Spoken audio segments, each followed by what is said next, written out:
ഹിസ്ബുള്ളയെ തകർക്കുകയെന്ന ലക്ഷ്യത്തോടെ ഇസ്രയേൽ സൈന്യം ലെബനനിലേക്ക് നീങ്ങുകയാണ്. അതിനിടയിൽ ഒരു പടി കൂടി കടന്ന് തിരിച്ചടിച്ചിരിക്കുകയാണ് ഹിസ്ബുള്ള.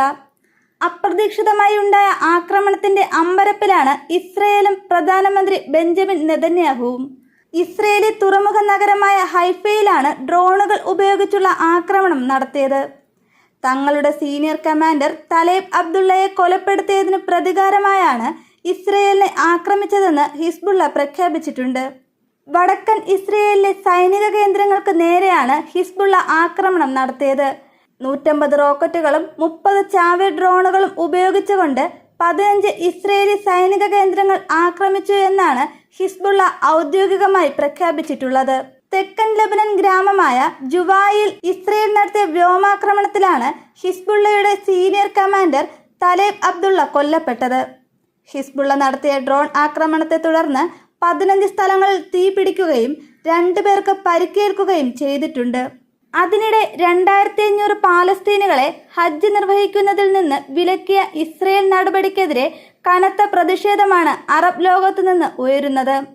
റാഫ അതിർത്തിയുടെ നിയന്ത്രണം ഇസ്രയേൽ സൈന്യം ഏറ്റെടുത്തതോടെ 2500 പാലസ്തീനുകളെ ഹജ്ജ് നിർവഹിക്കുന്നതിൽ നിന്ന് തടഞ്ഞെന്നാണ് ഗാസയിലെ എൻഡോവ്മെന്റ് മന്ത്രാലയം അറിയിച്ചത്.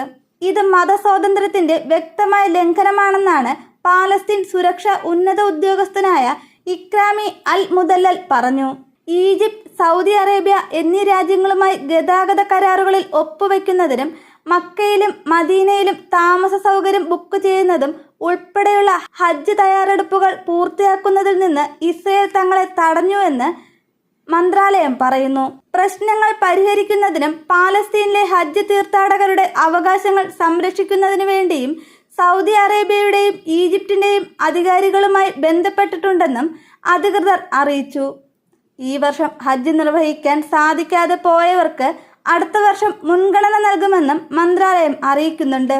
മതസ്വാതന്ത്ര്യത്തിന്റെയും അന്താരാഷ്ട്ര മാനുഷിക നിയമത്തിന്റെയും വ്യക്തമായ ലംഘനമാണ് ഇതെന്നാണ് വിഷയത്തെ അപലപിച്ചുകൊണ്ട് പാലസ്തീൻ പറഞ്ഞത്. മെയ് 7 മുതൽ റാഫയുടെ നിയന്ത്രണം ഇസ്രയേൽ പൂർണ്ണമായും പിടിച്ചെടുത്തിരിക്കുകയാണ്. സുരക്ഷിത മേഖലയെന്ന് ഇസ്രയേൽ തന്നെ പ്രഖ്യാപിച്ച റാഫയിലെ മിക്ക അഭയാർത്ഥി ക്യാമ്പുകളിലും സൈന്യം ആക്രമണം നടത്തുകയും ചെയ്തു.